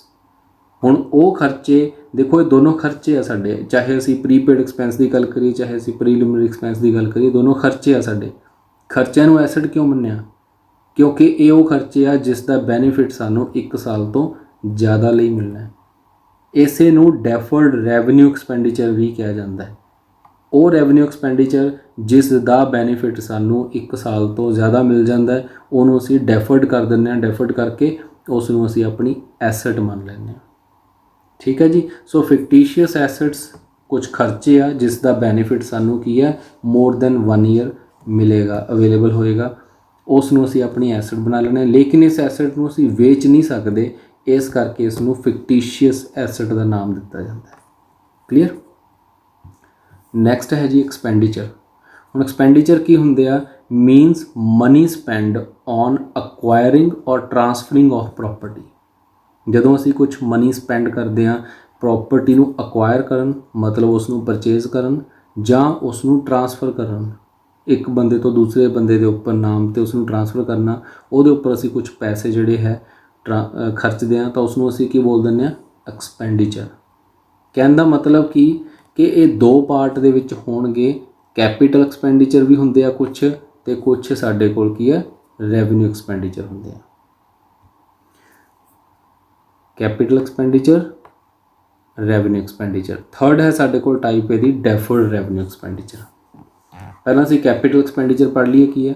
ਕੈਪੀਟਲ ਐਕਸਪੈਂਡੀਚਰ ਜੋ ਕਿ ਫਿਕਸ ਐਸੈਟਸ ਨੂੰ ਖਰੀਦਣ ਜਾਂ ਉਸ ਦੀ ਮੇਜਰ ਰਿਪੇਅਰ, ਉਹਦੀ ਇੰਪਰੂਵਮੈਂਟ, ਜਿਸ ਦੇ ਨਾਲ ਉਸ ਦੀ ਲਾਈਫ ਵੱਧ ਜਾਂਦੀ ਹੈ, ਉਹਦਾ ਬੈਨੀਫਿਟ ਵੱਧ ਜਾਂਦਾ, ਜਿਸ ਦਾ ਬੈਨੀਫਿਟ ਸਾਨੂੰ ਕੀ ਮਿਲਦਾ ਹੈ, ਮੋਰ ਦੈਨ 1 ਈਅਰ ਸਾਨੂੰ ਮਿਲੇਗਾ, ਫਿਊਚਰ 'ਚ ਵੀ ਮਿਲਦਾ ਰਹੂਗਾ। Purchase of machine, plant, furniture, ਇਹ ਸਾਰਾ ਕੁਝ ਸਾਡੇ ਕੋਲ ਕੀ ਹੈ, ਸਾਡੇ ਕੈਪੀਟਲ ਐਕਸਪੈਂਡੀਚਰ ਹੈ। ਹੁਣ ਇਹਦੇ ਅੰਦਰ ਫੀਚਰਸ ਦੇਖੀਏ ਆਪਾਂ ਕਿਹੜੇ ਕਿਹੜੇ ਹੋਣਗੇ, ਇਹੀ ਤੁਹਾਡੇ ਅੱਗੇ ਡਿਫਰੈਂਸਿਸ ਦੇ ਕੰਮ ਆਉਣਗੇ ਜਿਹੜੇ ਫੀਚਰਸ ਨੇ। ਫਸਟ ਲਿਖਿਆ these are incurring for acquisition ਔਰ ਮੇਜਰ ਰਿਪੇਅਰ ਆਫ ਫਿਕਸ ਐਸਟ, ਜਾਂ ਤਾਂ ਅਸੀਂ ਉਸ ਨੂੰ ਖਰੀਦਣ ਦੇ ਲਈ ਜਾਂ ਉਸ ਦੀ ਮੇਜਰ ਰਿਪੇਅਰ ਕਰਨ ਦੇ ਲਈ। ਮੇਜਰ ਰਿਪੇਅਰਿੰਗ ਕਿਹਨੂੰ ਬੋਲਦੇ, ਦੇਖੋ ਇੱਕ ਮਾਈਨਰ ਰਿਪੇਅਰ ਹੁੰਦੀ ਹੈ ਜਿਸ ਨੂੰ ਅਸੀਂ ਮੇਨਟੇਨੈਂਸ ਕਹਿ ਦਿੰਦੇ ਹਾਂ, ਜੋ ਕਿ ਉਸ ਐਸਟ ਨੂੰ ਮੇਨਟੇਨ ਕਰਨ ਦੇ ਸਾਡੇ ਕੰਮ ਆਉਂਦੀ ਹੈ। ਇੱਕ ਮੇਜਰ ਰਿਪੇਅਰ ਹੈ ਜਿਸ ਨਾਲ ਉਸ ਐਸਟ ਦੀ ਜੋ ਲਾਈਫ ਹੈ ਉਹ ਵੱਧ ਜਾਂਦੀ ਹੈ। ਠੀਕ ਹੈ, ਦੋਨਾਂ ਦੇ ਵਿੱਚ ਫਰਕ ਹੈ। Major repair capital expenditure, minor repair means revenue expenditure. So next ਹੈ ਬੈਨੀਫਿਟ, ਜਿਸ ਦਾ ਸਾਨੂੰ ਮੋਰ ਦੈਨ 1 ਫਾਈਨੈਂਸ਼ੀਅਲ ਈਅਰ 'ਚ ਮਿਲੇਗਾ। ਨੌਨ ਰੈਕਰਿੰਗ ਹੁੰਦੇ ਆ, ਬੜਾ ਇੰਪੋਰਟੈਂਟ ਪੁਆਇੰਟ ਹੈ ਨੌਨ ਰੈਕਰਿੰਗ। ਨੌਨ ਰੈਕਰਿੰਗ ਦਾ ਮਤਲਬ ਜਿਹੜੀ ਚੀਜ਼ ਨੇ ਦੁਬਾਰਾ ਨਹੀਂ ਹੋਣਾ। ਅਸੀਂ ਅੱਜ ਮਸ਼ੀਨ ਖਰੀਦੀ, ਬਾਰ-ਬਾਰ ਥੋੜੀ ਖਰੀਦਾਂਗੇ। ਅੱਜ ਪਲਾਟ ਖਰੀਦ ਲਿਆ, ਬਾਰ-ਬਾਰ ਨਹੀਂ ਖਰੀਦਾਂਗੇ। ਠੀਕ ਹੈ, ਅੱਜ ਫਰਨੀਚਰ ਖਰੀਦ ਲਿਆ, ਬਾਰ-ਬਾਰ ਨਹੀਂ ਖਰੀਦਾਂਗੇ। ਅੱਜ ਖਰੀਦ ਲਿਆ, 4 ਸਾਲ 5 ਸਾਲ 6 ਸਾਲ ਬਾਅਦ ਦੁਬਾਰਾ ਖਰੀਦਾਂਗੇ। ਸੋ ਨੌਨ ਰੈਕਰਿੰਗ ਹੁੰਦਾ ਹੈ, ਜਿਸ ਨੂੰ ਅਸੀਂ ਕੀ ਲਿਖਿਆ, ਨੌਨ ਰੈਪੀਟੇਬਲ, ਕਿ ਰਿਪੀਟ ਨਹੀਂ ਹੋਏਗਾ ਬਾਰ-ਬਾਰ ਇਹ। ਥੀਜ਼ ਆਰ ਟਰੀਟਡ ਐਜ਼ ਐਸੈਟਸ, ਅਤੇ ਇਸ ਕਰਕੇ ਇਹਨੂੰ ਬੈਲੈਂਸ ਸ਼ੀਟ ਦੇ ਅੰਦਰ ਟ੍ਰਾਂਸਫਰ ਕੀਤਾ ਜਾਂਦਾ। ਹੁਣ ਜਦੋਂ ਇਹ ਐਸੈਟ ਬਣ ਜਾਂਦੀ ਹੈ ਤਾਂ ਇਹ ਕਿਹੜੀ ਐਸੈਟ ਹੈ, ਇਹ ਫਿਕਸ ਐਸੈਟ ਹੈ। ਤਾਂ ਫਿਕਸ ਐਸੈਟ ਦੇ ਉੱਪਰ ਅਸੀਂ ਡੈਪਰੀਸੀਏਸ਼ਨ ਵੀ ਚਾਰਜ ਕਰਾਂਗੇ ਐਜ਼ ਪਰ ਦਾ ਰੂਲਸ। ਵੀ ਇਨਹੈਂਸ, ਇਹਦੇ ਨਾਲ ਕੀ ਹੁੰਦਾ, ਵਿਲ ਇਨਹੈਂਸ ਇਨਕਰੀਜ਼ਿੰਗ ਕਪੈਸਿਟੀ, ਜਿਹੜੀ ਸਾਡੀ ਅਰਨਿੰਗ ਕਪੈਸਿਟੀ ਹੈ ਬਿਜ਼ਨਸ ਦੀ, ਉਹ ਵੀ ਇਹਦੇ ਨਾਲ ਇਨਕਰੀਜ਼ ਹੋ ਜਾਂਦੀ ਹੈ। ਦੇਖੋ ਜਦੋਂ ਸਾਡੇ ਕੋਲ ਆਲਰੇਡੀ ਮਸ਼ੀਨਾਂ ਖੜੀਆਂ ਸੀ, ਇੱਕ ਨਵੀਂ ਮਸ਼ੀਨ ਅਸੀਂ ਖਰੀਦੀ, ਉਹਦੇ ਨਾਲ ਕੀ ਹੋਇਆ, ਪ੍ਰੋਡਕਸ਼ਨ ਵੱਧ ਗਿਆ। ਪ੍ਰੋਡਕਸ਼ਨ ਵਧਣ ਨਾਲ ਕੀ ਹੋਇਆ, ਸਾਡੀ ਸੇਲ ਵਧੂਗੀ। ਸੇਲ ਵਧਣ ਨਾਲ ਸਾਡਾ ਪ੍ਰੋਫਿਟ ਵਧੂਗਾ। ਇਟ ਮੀਨਸ ਕਿ ਸਾਡੀ ਅਰਨਿੰਗ ਕਪੈਸਿਟੀ ਕੈਪੀਟਲ ਐਕਸਪੈਂਡੀਚਰ ਦੇ ਨਾਲ ਵੱਧ ਜਾਂਦੀ ਹੈ। ਹੁਣ ਰੈਵਨਿਊ ਐਕਸਪੈਂਡੀਚਰ ਕੀ ਹੁੰਦੇ ਆ, revenue expenditure money spending on those expenses which derived in same accounting year, ਜਿਸ ਦਾ ਬੈਨੀਫਿਟ ਸਾਨੂੰ 1 ਸਾਲ ਦੇ ਅੰਦਰ ਅੰਦਰ ਮਿਲ ਜਾਂਦਾ ਹੈ। ਹੁਣ ਇਹ ਸਾਡੇ ਰੈਕਰਿੰਗ ਨੇਚਰ ਦੇ ਵੀ ਹੁੰਦੇ ਆ, ਸਾਨੂੰ ਬਾਰ-ਬਾਰ ਕਰਨੇ ਪੈਂਦੇ ਆ। ਜਿਵੇਂ ਅਸੀਂ ਸੈਲਰੀਜ਼ ਦਿੰਦੇ ਹਾਂ, ਵੇਜਸ ਦਿੰਦੇ ਹਾਂ, ਰੈਂਟ ਪੇ ਕਰਦੇ ਹਾਂ, ਟੈਲੀਫੋਨ ਦਾ ਰੈਂਟ ਪੇ ਕਰ ਦਿੱਤਾ, ਇਲੈਕਟ੍ਰੀਸਿਟੀ ਦੇ ਬਿੱਲ ਪੇ ਕਰ ਦਿੱਤੇ, ਇਹ ਸਾਰੇ ਸਾਡੇ ਕੀ ਹੈ, ਰੈਵਨਿਊ ਐਕਸਪੈਂਡੀਚਰ ਹੁੰਦੇ ਆ। ਹੁਣ ਅਸੀਂ ਇਹਨਾਂ ਦੇ ਫੀਚਰ ਵੀ ਦੇਖੀਏ ਕੁਛ। ਫਸਟ ਫੀਚਰ ਕੀ ਲਿਖਿਆ ਕਿ ਇਨਕਰ ਕਰਤੇ हैं अंदर the normal operating activities of the business ਆਪਣੀ ਰੂਟੀਨ ਐਕਟੀਵਿਟੀ ਜੋ ਵੀ ਕਰਦਾ ਹੈ ਉਹਦੇ ਅੰਦਰ ਹੀ ਇਸ ਨੂੰ ਇਨਕਰ ਕੀਤਾ ਜਾਂਦਾ। ਲਾਈਕ ਅਸੀਂ ਵੇਜਸ ਕਰਦੇ ਹਾਂ, ਸੈਲਰੀਜ਼ ਪੇ ਕਰਦੇ ਹਾਂ, ਅਸੀਂ ਕਮਿਸ਼ਨ ਪੇ ਕਰਦੇ ਹਾਂ, ਇਲੈਕਟ੍ਰੀਸਿਟੀ ਦੇ ਬਿੱਲ ਪੇ ਕਰਦੇ ਹਾਂ, ਸਾਰਾ ਕੁਝ ਸਾਡਾ ਰੂਟੀਨ ਦਾ ਖਰਚਾ ਹੈ। ਮਤਲਬ ਸਾਡੇ ਨਾਰਮਲ ਆਪਰੇਟਿੰਗ ਐਕਟੀਵਿਟੀ ਦਾ ਖਰਚਾ ਹੈ। ਦੇਖੋ ਆਪਰੇਟਿੰਗ ਐਕਟੀਵਿਟੀ ਕਿਹੜੀ ਹੁੰਦੀ ਹੈ, ਜਿਸ ਦੇ ਲਈ ਮੈਂ ਬਿਜ਼ਨਸ ਕਰ ਰਿਹਾ, ਮਤਲਬ ਮੈਂ ਸਮਾਨ ਲਿਆਉਣਾ, ਬਣਾਉਣਾ, ਵੇਚਣਾ। ਹੁਣ ਇਹ ਸਾਰਾ ਕੁਝ ਕਰਨ ਦੇ ਲਈ ਜੋ ਕੰਮ ਮੈਨੂੰ ਕਰਨਾ ਪੈ ਰਿਹਾ, ਉਹ ਕੀ ਹੈ, ਸਾਰਾ ਮੇਰੀ ਆਪਰੇਟਿੰਗ ਐਕਟੀਵਿਟੀ ਕਹਿਲਾਏਗੀ। ਕਲੀਅਰ। ਹੁਣ ਉਹਦੇ ਲਈ ਇਹ ਖਰਚੇ ਜਿਹੜੇ ਹੈ ਕੀਤੇ ਜਾਂਦੇ ਆ। ਬੈਨੀਫਿਟ ਜਿਹੜਾ ਹੈ ਇਸ ਦਾ ਸਾਨੂੰ ਸੇਮ ਫਾਈਨੈਂਸ਼ੀਅਲ ਈਅਰ 'ਚ ਮਿਲ ਜੂਗਾ, ਮਤਲਬ ਅਗਲੇ ਸਾਲ ਦੇ ਵਿੱਚ ਸ਼ਿਫਟ ਨਹੀਂ ਹੋਊਗਾ। ਨੈਕਸਟ ਹੈ ਕਿ ਇਹ ਰੈਕਰਿੰਗ ਨੇਚਰ ਦੇ ਹੁੰਦੇ ਆ, ਮਤਲਬ ਕਿ ਰੈਪੀਟੇਬਲ ਨੇਚਰ ਦੇ ਹੁੰਦੇ ਆ। ਨੈਕਸਟ ਕੀ ਲਿਖਿਆ, will transfer to trading profit and loss. ਹੁਣ ਇਸ ਨੂੰ ਖਰਚਾ ਮੰਨਿਆ ਜਾਂਦਾ, ਸੋ ਇਸ ਨੂੰ ਬਿਜ਼ਨਸ ਦਾ ਪ੍ਰੋਫਿਟ ਤੇ ਲਾਸ ਫਾਈਂਡ ਆਊਟ ਕਰਨ ਵਾਲੇ ਖਾਤੇ ਦੇ ਵਿੱਚ ਸ਼ਿਫਟ ਕੀਤਾ ਜਾਂਦਾ। ਹੁਣ trading account, profit and loss account ਜਿਹੜਾ ਹੈ, ਉੱਥੋਂ ਸਾਨੂੰ ਬਿਜ਼ਨਸ ਦਾ ਪ੍ਰੋਫਿਟ ਜਾਂ ਲਾਸ ਪਤਾ ਲੱਗਦਾ ਹੈ। ਹੁਣ ਪ੍ਰੋਫਿਟ ਲਾਸ ਫਾਈਂਡ ਆਊਟ ਕਰਨਾ ਤਾਂ ਕੀ ਕਰਨਾ ਪਊਗਾ, ਸਾਰੀ ਸੇਲ ਦੇ ਵਿੱਚੋਂ ਸਾਰੇ ਖਰਚੇ ਮਾਈਨਸ ਕਰ ਦਿਓ। ਸੋ ਇਹ ਵੀ ਸਾਡੇ ਖਰਚੇ ਆ, ਸੋ ਇਸ ਕਰਕੇ ਇਹਨੂੰ ਸੇਲ ਦੇ ਅਗੇਂਸਟ ਚਾਰਜ ਕੀਤਾ ਜਾਂਦਾ ਹੈ। ਕਲੀਅਰ। ਫਿਰ ਸਾਨੂੰ ਪ੍ਰੋਫਿਟ ਦਾ ਪਤਾ ਲੱਗਦਾ ਹੈ। ਡੈਪਰੀਸੀਏਸ਼ਨ ਇਹਨਾਂ ਦੇ ਉੱਪਰ ਚਾਰਜ ਨਹੀਂ ਕੀਤੀ ਜਾਊਗੀ ਕਿਉਂਕਿ ਰੈਵਨਿਊ ਖਰਚਾ ਹੈ। क्योंकि साडी एसेट नहीं बनी, इस करके इहदे उपर डेप्रीसीएशन चार्ज नहीं हुई। इट हैल्प टू मेनटेन, देखो ये की करदा साडी अर्निंग कैपेसिटी नूं मेनटेन करके रखदे आ। अगर इलैक्ट्रिसिटी के बिल नहीं देवांगे तो मीटर उखाड़ के लै जाणगे, अगर सैलरीज पे नहीं करांगे तो वर्कर छड्ड के भज जाणगे। ठीक है, सो इस करके साडी अर्निंग कैपेसिटी नूं मेनटेन रखेगा, वधाऊगा नहीं उसनूं। नैक्सट साडी एक पार्ट आ जांदी डैफर्ड रैवन्यू एक्सपैंडिचर। मैं की कहा सी कि ये भी एक रैवन्यू एक्सपैंडिचर दी ही पार्ट है, बट एक चेंज है ये सिर्फ, वो की है कि benefit of which will available in number of few years. जो इसका बेनीफिट है वो सानू आने वाले सालों के विच भी मिलेगा।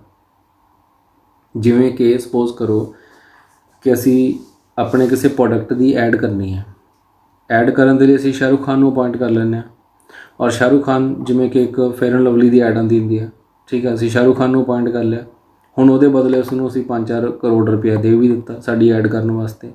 हुण जो असी उहनूं पेमेंट दित्ती है वो असी 1 साल वास्ते नहीं दित्ती, वो असी दित्ती है कि लगातार 4 साल ये साडी इस ऐड नूं करेगा, टीवी ते आऊगा इस 4 करोड़ के बदले।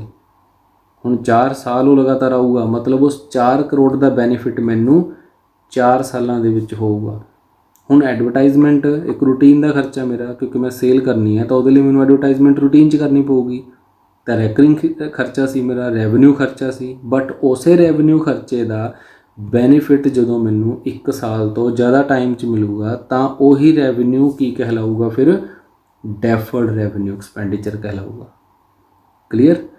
हुण अगे गल करिए फॉर एग्जाम्पल हैवी एक्सपैंडिचर जिहड़ा है असीं एडवरटाइजमेंट के उपर कर दीए, सो इसनूं जिहड़ा है एसेट मन्निया जांदा है, क्योंकि ये जिहड़ा है अपना बेनीफिट 1 साल तो ज़्यादा लई सानूं दे के जांदा है, इस करके इहनूं एसेट मन्निया जांदा है। और किहड़ी एसेट मन्निया जाऊगा, वही फिक्टिशियस एसेट साडी ये बनूगा।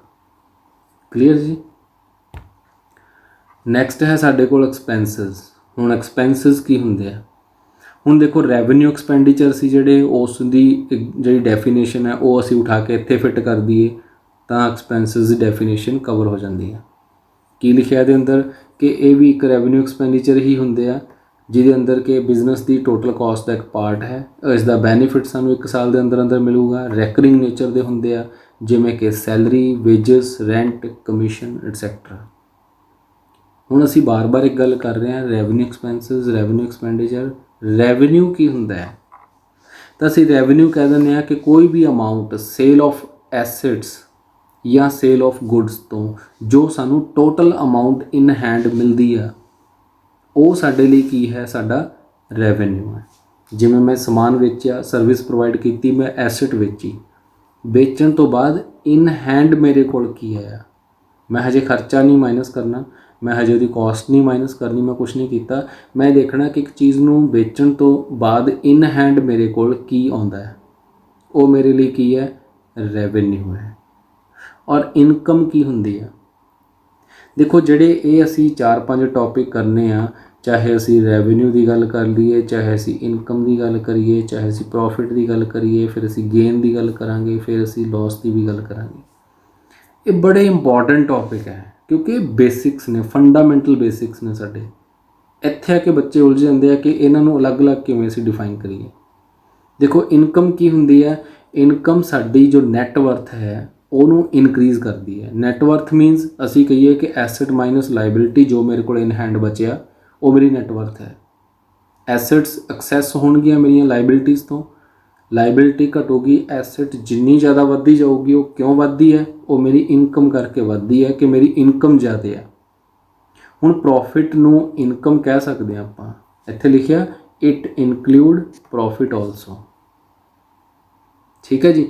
हुण ये देखो सारिया चीज़ों तो आंदी है, income may arise due to business activities और अदर एक्टिविटीज़, ये दोनों तो ही आऊगी। चाहे असीं लॉटरी तो पैसा कमा लीए, वो भी मेरी इनकम च काउंट होऊगा। अगर मैं बिजनेस के रूटीन फंक्शनों तो पैसा कमाऊँगा, वो भी मेरी इनकम च काउंट होऊगा। ठीक है जी। तो प्रॉफिट की हुंदा फिर, तो प्रॉफिट है, असीं रैवन्यू का मीनिंग देख लिया की है, असी खर्चों का मीनिंग देख लिया की हुंदा है, तो असी की करांगे, रैवन्यू दे विचों जदों खर्चे माइनस करांगे तो की बचूगा, profit. Excess part of revenue over expenses. मतलब की रखिया, revenue minus expenses is equal to profit. जो रैवन्यू ज़्यादा सी खर्चे घट सी तां प्रॉफिट होया। हुण प्रॉफिट तो है, गेन की हुंदा है?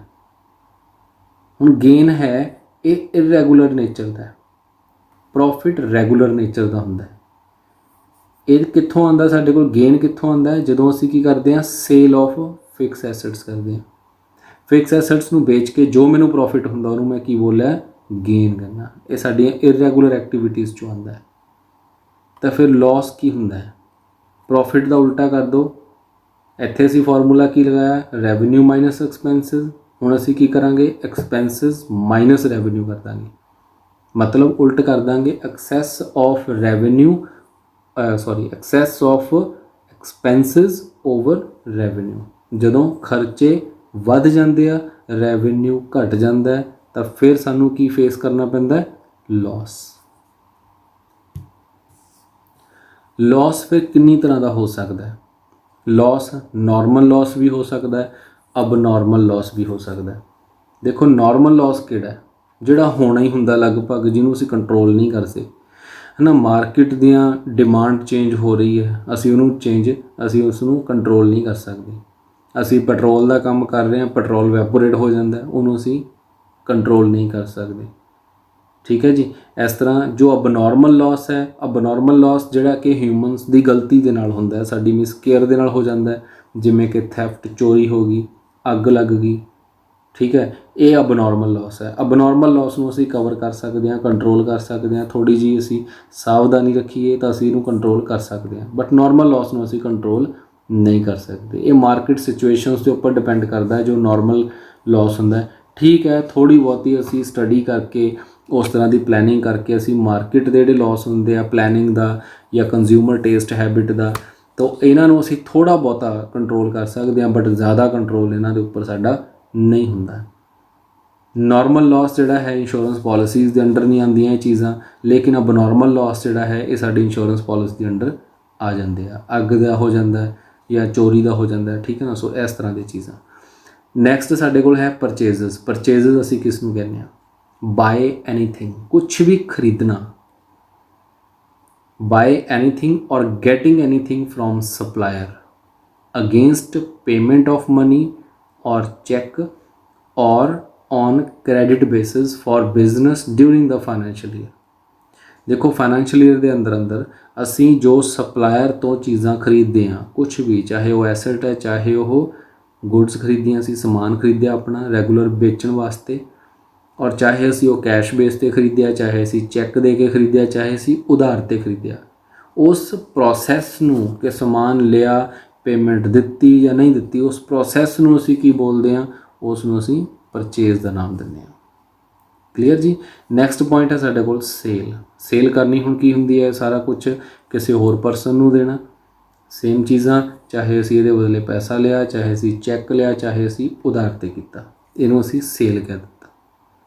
स्टॉक की हुंदा? हुण साडा बचिया होया, जिवें असी कह दिंदे दुकान 'च किन्ना क स्टॉक पिया, है ना, मतलब कि जिहड़ा हजे रिमेन अनसोल्ड है उस नूं असी की कह दित्ता? गुड्स जिहड़ियां मेरी दुकान 'च पईयां ने, रिमेन अजे अनसोल्ड है, उस नूं असी की कह दित्ता? Stock. At the end of the financial year उन्होंने असी क्लोजिंग स्टॉक कह दिता। In the beginning of the financial year उन्होंने असी ओपनिंग स्टॉक कह दिता। क्लीयर। फिर गुड्स की होणगियां? ये वो मटीरीयल है, वो आर्टिकल्स ने जिहड़े कि मैं परचेज किए आ, मैन्युफैक्चर किए आ खुद आप, काहदे वास्ते किए आ? परपज़ ऑफ रीसेल, जिसनों मैं फरदर सेल करना है, उसनों मैं की कह दिता? उन्होंने मैं स्टॉक भी कह सकदा, उन्होंने मैं गुड्स भी कह सकदा। नैक्सट पॉइंट है साडे कोल डैटर। हुण डैटर की हुंदे? देखो डैटर्स परसनल अकाउंट है बेसिकली। ये कुछ ग्रुप ऑफ परसनस के लिए वर्ड यूज़ किया जाता है। ये उन्होंने परसनस के लिए वर्ड यूज़ किया जाता है जिन्हां परसनस नूं मैं उधार दे विच समान वेचिया होया या उधार दे विच सर्विस प्रोवाइड की हुई है, जिन्हां तो मैं पैसे हजे लैने आ, उन्हां नूं मैं की बोल दिता? डैटर। हुण देखो एक परसन है तो एक हो सकता है, ये अंदर 10 परसन भी हो सकते हैं, 100 भी हो सकते हैं, 1000 भी हो सकते हैं। ਉਹ ਸਾਰਿਆਂ ਨੂੰ ਅਸੀਂ ਕਲੈਕਟਿਵਲੀ ਇੱਕ ਲੈਜ਼ਰ ਦੇ ਵਿੱਚ ਰੱਖ ਦਿੱਤਾ। ਉਸ ਲੈਜ਼ਰ ਨੂੰ ਕੀ ਕਿਹਾ ਗਿਆ? ਡੈਟਰਸ। ਅਦਰਵਾਈਜ਼ ਉਹਨਾਂ ਦੇ ਅਸੀਂ ਅਲੱਗ-ਅਲੱਗ ਖਾਤੇ ਜਿਹੜੇ ਹੈ ਉਹ ਅਸੀਂ ਮੇਨਟੇਨ ਕਰਦੇ ਹਾਂ। ਹੁਣ ਇਹਨਾਂ ਦੇ ਵਿੱਚੋਂ ਹੀ ਨਿਕਲਿਆ ਬਿਲਸ ਰਿਸੀਵੇਬਲ। ਹੁਣ ਬਿਲਸ ਰਿਸੀਵੇਬਲ ਕੀ ਹੁੰਦੇ ਆ? ਬਿਲਸ ਦਾ ਮਤਲਬ ਇੱਕ document showing the amount due from outsider. ਹੁਣ ਦੇਖੋ ਇਹ ਕਿਸ ਤਰ੍ਹਾਂ ਹੁੰਦਾ, ਜਿਵੇਂ ਕਿ ਪਹਿਲਾਂ ਪਿੰਡਾਂ ਦੇ ਵਿੱਚ ਹੁੰਦਾ ਸੀ ਪਰਨੋਟ ਭਰੇ ਜਾਂਦੇ ਹੁੰਦੇ ਸੀ ਕਿ ਅਸੀਂ ਕਿਸੇ ਤੋਂ ਲਿਖਵਾ ਕੇ ਲੈ ਲੈਂਦੇ ਸੀ ਕਿ I promise to pay certain sum of money to that person on or before this date. ਹੁਣ ਉਹ ਚੀਜ਼ ਅਸੀਂ ਪਰਨੋਟ ਕਹਿ ਦਿੰਦੇ ਸੀ ਪਿੰਡਾਂ ਦੇ ਵਿੱਚ, ਲੇਕਿਨ ਜਿਵੇਂ ਜਿਵੇਂ ਕਿ ਕਮਰਸ਼ੀਅਲਾਈਜੇਸ਼ਨ ਹੋਈ ਤਾਂ ਉਹ ਪਰਨੋਟ ਡਾਕੂਮੈਂਟਸ ਜਿਹੜੇ ਹੈ ਕਮਰਸ਼ੀਅਲ ਯੂਜ਼ ਹੋਏ ਤਾਂ ਉਹਨਾਂ ਨੂੰ ਅਸੀਂ ਕੀ ਕਹਿਣਾ ਸ਼ੁਰੂ ਕਰ ਦਿੱਤਾ? Bills of exchange. ਸਾਡੇ ਕੋਲ ਹੈ ਤਾਂ ਬਿਲ ਰਿਸੀਵੇਬਲ, ਅਸੀਂ ਕਿਸੇ ਨੂੰ ਪ੍ਰੋਵਾਈਡ ਕੀਤਾ ਤਾਂ ਬਿਲਸ ਪੇਬਲ। ਉਹਦੇ 'ਤੇ ਸਾਹਮਣੇ ਵਾਲੇ ਨੇ ਕੀ ਲਿਖ ਕੇ ਦਿੱਤਾ ਕਿ ਮੈਂ ਇੰਨਾ ਪੈਸਾ ਤੁਹਾਨੂੰ ਇਸ ਡੇਟ ਤੱਕ ਦੇਣਾ ਹੈ, ਔਰ ਉਹਦੇ ਕੁਝ ਬੰਦੇ ਜਿਹੜੇ ਹੋਣਗੇ ਉਹ ਗਵਾਹ ਹੋਣਗੇ। ਠੀਕ ਹੈ ਜੀ, ਐਵੀਡੈਂਸ ਦੇ ਤੌਰ ਦੇ ਉੱਪਰ ਉਹਨਾਂ ਦੇ ਅਸੀਂ ਸਿਗਨੇਚਰ ਕਰਾ ਲਾਂਗੇ ਉਹਦੇ ਉੱਪਰ। ਸੋ ਡਿਊ ਡੇਟ ਦੇ ਉੱਪਰ ਉਹ ਬੰਦਾ ਸਾਨੂੰ ਪੈਸੇ ਦੇਗਾ, ਨਹੀਂ ਦੇਊਗਾ ਤਾਂ ਅਸੀਂ ਉਹਦੇ ਬੇਸ 'ਤੇ ਉਹਦੇ ਉੱਪਰ ਕੋਰਟ ਕੇਸ ਕਰ ਦਿਆਂਗੇ। ਹੁਣ ਉਹ ਜੋ ਡਾਕੂਮੈਂਟ ਸਾਡੇ ਕੋਲ ਪਏ ਆ, ਜਿਹੜੇ ਡਾਕੂਮੈਂਟ ਇਹ ਸ਼ੋਅ ਕਰਦੇ ਆ ਕਿ ਅਸੀਂ ਉਹਨਾਂ ਪਰਸਨਸ ਤੋਂ ਪੈਸੇ ਲੈਣੇ ਆ, ਉਹਨਾਂ ਨੂੰ ਅਸੀਂ ਡਾਕੂਮੈਂਟਸ ਨੂੰ ਕੀ ਕਹਿ ਦਿੰਦੇ ਆ? Bills receivable. ਹੁਣ ਇਹ ਡੈਟਰ ਨਹੀਂ ਹੈ, ਡੈਟਰ ਦੀ ਅਮਾਊਂਟ ਅਲੱਗ ਹੁੰਦੀ ਹੈ, ਬਿਲਸ ਰਿਸੀਵੇਬਲ ਦੀ ਅਮਾਊਂਟ ਅਲੱਗ ਹੁੰਦੀ ਹੈ। ਔਰ ਇਹਨਾਂ ਨੂੰ ਦੋਨਾਂ ਨੂੰ ਕਲੈਕਟਿਵਲੀ ਅਗਰ ਅਸੀਂ ਯੂਜ਼ ਕਰੀਏ ਇਕੱਠਿਆਂ ਨੂੰ, bills receivable plus debtor is equal to trade receivable. ਠੀਕ ਹੈ ਜੀ। ਨੈਕਸਟ ਹੈ ਸਾਡੇ ਕੋਲ ਕ੍ਰੈਡੀਟਰਸ। ਕ੍ਰੈਡੀਟਰਸ ਕਿਸ ਨੂੰ ਕਿਹਾ ਜਾਂਦਾ ਹੈ? ਦੇਖੋ ਡੈਟਰਸ ਉਹ ਪਰਸਨ ਸੀ ਜਿਸ ਨੂੰ ਅਸੀਂ ਸੇਲ ਕੀਤੀ ਹੈ, ਜਿਸ ਤੋਂ ਅਸੀਂ ਪੈਸਾ ਲੈਣਾ। ਕ੍ਰੈਡੀਟਰਸ ਕੀ ਹੁੰਦੇ ਆ? ਉਹ ਪਰਸਨ ਜਿਸ ਤੋਂ ਅਸੀਂ ਉਧਾਰ 'ਚ ਸਮਾਨ ਚੱਕਿਆ ਹੋਇਆ, ਜਿਸ ਨੂੰ ਅਸੀਂ ਪੈਸੇ ਦੇਣੇ ਆ। ਡੈਟਰ ਮੇਰੀ ਐਸੈਟ ਸੀ, ਕਿਹੜੀ ਐਸੈਟ? ਕਰੰਟ ਐਸੈਟ, ਕਿਉਂਕਿ 1 ਸਾਲ ਦੇ ਅੰਦਰ ਅੰਦਰ ਮੈਂ ਉਸ ਤੋਂ ਪੈਸੇ ਲੈਣੇ ਆ। ਸਿਮਿਲਰਲੀ ਕ੍ਰੈਡੀਟਰ ਮੇਰੀ ਕੀ ਹੈ? ਲਾਇਬਿਲਿਟੀ, ਕਿਉਂਕਿ ਮੈਂ ਪੈਸੇ ਦੇਣੇ ਆ ਔਰ 1 ਸਾਲ ਦੇ ਅੰਦਰ ਅੰਦਰ ਦੇਣੇ ਆ, ਇਸ ਕਰਕੇ ਕਿਹੜੀ liability? Current liability. Bills payable ਕੀ ਹੋਏਗਾ? ਦੇਖੋ ਪਹਿਲਾਂ ਬਿਲਸ ਰਿਸੀਵੇਬਲ ਸੀ ਜਿਹੜੇ ਕਿ ਮੇਰੇ ਕੋਲ ਡਾਕੂਮੈਂਟ ਪਏ ਸੀ, ਕਿਸੇ ਨੇ ਲਿਖ ਕੇ ਦਿੱਤਾ ਸੀ ਜਿਸ ਨੇ ਮੈਨੂੰ ਪੈਸੇ ਦੇਣੇ ਆ। ਸੋ ਬਿਲਸ ਪੇਬਲ ਕੀ ਹੈ? ਮੈਂ ਡਾਕੂਮੈਂਟ ਲਿਖ ਕੇ ਦਿੱਤੇ ਆ ਕਿਸੇ ਨੂੰ ਕਿਹਨੂੰ? ਸਪਲਾਇਰ ਵੀ ਹੋ ਸਕਦਾ, ਕੋਈ ਵੀ ਹੋ ਸਕਦਾ ਜਿਸ ਤੋਂ ਮੈਂ ਉਧਾਰ 'ਚ ਪੈਸੇ ਲਏ, ਉਹ ਵੀ ਹੋ ਸਕਦਾ। ਔਰ ਇਹ ਸ਼ੋਅ ਕਰਦਾ ਹੈ ਮੇਰੀ ਓਬਲੀਗੇਸ਼ਨ, ਜੋ ਮੇਰੀ ਅਮਾਊਂਟ ਡਿਊ ਹੈ ਉਸ ਬੰਦੇ ਦੀ ਤਰਫ, ਆਊਟਸਾਈਡਰ ਦੀ ਤਰਫ, ਜੋ ਕਿ ਕ੍ਰੈਡੀਟਰ ਨਹੀਂ ਹੈ। ਮਤਲਬ ਕਿ ਕ੍ਰੈਡੀਟਰ ਤੋਂ ਕੋਈ ਅਲੱਗ ਪਰਸਨ ਹੈ। ਕ੍ਰੈਡੀਟਰ ਦੀ ਅਮਾਊਂਟ ਅਲੱਗ ਪਈ ਹੋਏਗੀ, ਬਿਲਸ ਪੇਬਲ ਦੀ ਅਲੱਗ ਹੁੰਦੀ ਹੈ। ਦੋਨਾਂ ਨੂੰ ਕਲੈਕਟਿਵਲੀ ਟ੍ਰੇਡ ਪੇਬਲ ਦੇ ਨਾਮ 'ਤੇ ਸ਼ੋਅ ਕੀਤਾ ਜਾਂਦਾ ਹੈ। ਕਲੀਅਰ। ਨੈਕਸਟ ਪੁਆਇੰਟ ਹੈ ਸਾਡਾ ਵਾਊਚਰ। ਵਾਊਚਰ ਅਸੀਂ ਕਿਸ ਨੂੰ ਕਹਿੰਦੇ ਹਾਂ? ਦੇਖੋ ਵਾਊਚਰ ਇੱਕ ਡਾਕੂਮੈਂਟਰੀ ਐਵੀਡੈਂਸ ਹੈ। ਹੁਣ ਇਹ ਐਵੀਡੈਂਸ ਤਿਆਰ ਕੀਤਾ ਜਾਂਦਾ ਹੈ, prepare at the time of recording the transaction in the books of accounts. ਤੁਹਾਡੀਆਂ ਕਿਤਾਬਾਂ ਦੇ ਵਿੱਚ ਇਹਦਾ ਇੱਕ ਫਾਰਮੈਟ ਵੀ ਛਪਿਆ ਹੋਇਆ ਕਿ ਵਾਊਚਰ ਕਿਸ ਤਰ੍ਹਾਂ ਦੇ ਹੁੰਦੇ ਆ। ਬਿਜ਼ਨਸ ਦੇ ਆਪਣੇ ਨਾਮ ਦੇ ਉੱਪਰ ਇਹ ਵਾਊਚਰ ਛਪਦੇ ਆ। ਵਾਊਚਰ ਦੇ ਉੱਪਰ ਸਭ ਤੋਂ ਉੱਪਰ ਵਾਊਚਰ ਦੇ ਫਰੰਟ 'ਤੇ ਬਿਜ਼ਨਸ ਦਾ ਨਾਮ ਲਿਖਿਆ ਹੁੰਦਾ। ਫਿਰ ਉਸ ਦੇ 2 ਕਾਲਮ ਬਣੇ ਹੁੰਦੇ ਆ। ਉੱਥੇ ਅਸੀਂ ਲਿਖਦੇ ਹਾਂ ਕਿ ਕਿਹੜਾ ਅਕਾਊਂਟ ਅਸੀਂ ਡੈਬਿਟ ਕੀਤਾ, ਕਿਹੜਾ ਅਕਾਊਂਟ ਅਸੀਂ ਕ੍ਰੈਡਿਟ ਕੀਤਾ, ਔਰ ਡਿਟੇਲ ਅਸੀਂ ਉਸ ਟ੍ਰਾਂਜੈਕਸ਼ਨ ਦੀ ਉਹਦੇ ਉੱਪਰ ਲਿਖਦੇ ਹਾਂ। ਫਿਰ ਅਸੀਂ ਉਸ ਵਾਊਚਰ ਤੋਂ ਦੇਖ ਕੇ ਉਸ ਟ੍ਰਾਂਜੈਕਸ਼ਨ ਨੂੰ ਐਂਟਰ ਕਰ ਦਿੰਦੇ ਹਾਂ ਕਿਤਾਬਾਂ ਦੇ ਵਿੱਚ। ਜੇ ਅਸੀਂ ਕੰਪਿਊਟਰਾਈਜ਼ਡ ਅਕਾਊਂਟ ਤਿਆਰ ਕਰਦੇ ਹਾਂ ਤਾਂ ਕੰਪਿਊਟਰ ਦੇ ਵਿੱਚ ਐਂਟਰੀ ਉਸ ਵਾਊਚਰ ਨੂੰ ਦੇਖ ਕੇ ਹੀ ਕੀਤੀ ਜਾਂਦੀ ਹੈ। ਠੀਕ ਹੈ, ਇਸੇ ਕਰਕੇ ਲਿਖਿਆ ਕਿ ਵਾਊਚਰ ਜਿਹੜਾ ਹੈ ਪ੍ਰਿਪੇਅਰ ਕੀਤਾ ਜਾਂਦਾ ਹੈ at the time of recording the transaction in the books of accounts. Voucher ਜਿਹੜੇ ਹੈ ਬਿਜ਼ਨਸ ਦੇ ਨਾਮ ਦੇ ਨਾਲ ਬਣਾਏ ਜਾਂਦੇ ਆ। It contains the detail of transaction account with debit and credit along with narration. ਤਾਂ ਸਾਰੀ ਡਿਟੇਲ ਜਿਹੜੀ ਹੈ ਵਾਊਚਰ ਦੇ ਅੰਦਰ ਲਿਖੀ ਜਾਂਦੀ ਹੈ। ਅਕਾਊਂਟੈਂਟ ਇਸ ਨੂੰ ਬਣਾਉਂਦਾ ਹੈ ਅਤੇ ਕ੍ਰੋਸ ਸਿਗਨੇਚਰ ਇਹਦੇ ਉੱਪਰ ਮੈਨੇਜਿੰਗ ਡਾਇਰੈਕਟਰ ਦੇ ਇਹਨਾਂ ਚੀਜ਼ਾਂ ਦੇ ਸਾਈਨ ਹੋਣਗੇ, ਚੇਅਰਮੈਨ ਦੇ ਸਿਗਨੇਚਰ ਹੁੰਦੇ ਆ। ਠੀਕ ਹੈ ਜੀ। ਸੋ ਇਹ ਸਾਡੇ ਕੋਲ ਇੱਕ ਤਰ੍ਹਾਂ ਦਾ ਪ੍ਰੂਫ ਹੋਏਗਾ, ਬਿੱਲ ਇਹਦੇ ਨਾਲ ਅਟੈਚ ਕਰ ਦਿੱਤਾ ਜਾਊਗਾ। ਨੈਕਸਟ ਹੈ ਸਾਡੇ ਕੋਲ ਡਿਸਕਾਊਂਟ। ਹੁਣ ਦੇਖੋ ਡਿਸਕਾਊਂਟ ਕੀ ਹੁੰਦਾ ਹੈ? ਡਿਸਕਾਊਂਟ ਇੱਕ ਤਰ੍ਹਾਂ ਦਾ ਰਿਲੈਕਸੇਸ਼ਨ ਹੈ, ਮੋਨੀਟਰੀ ਕੰਸੈਸ਼ਨ ਹੈ, ਇੱਕ ਰਿਲੈਕਸੇਸ਼ਨ ਐਜ਼ ਰਿਡਕਸ਼ਨ ਇਨ ਦਾ ਲਿਸਟ ਪ੍ਰਾਈਸ, ਜਿਹਨੂੰ ਅਸੀਂ MRP ਵੀ ਕਹਿ ਦਿੰਦੇ ਹਾਂ। इस वैल्यू दे विचों असीं कुछ मॉनिटरी कंसैशन मतलब कुछ छूट रिलैक्सेशन दिंदे आ अपने बायर नूं। These are 2 types.